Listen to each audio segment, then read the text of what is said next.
Y esa mano está sonando ronda por ahí. ¿Usted estaba volando o qué? ¿O usted anda con ellos?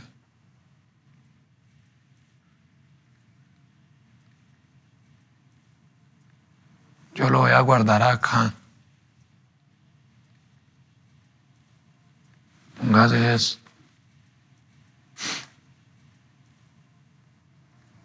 Pero otra cosa le voy a decir. Estamos vacíos. Si quiere, es mejor que me acompañe. Yo sé dónde hay munición.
Y esa mano está sonando ronda por ahí. ¿Usted estaba volando o qué? ¿O usted anda con ellos?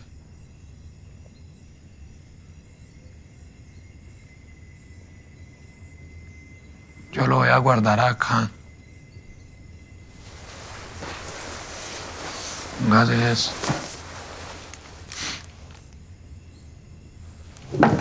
Pero otra cosa le voy a decir.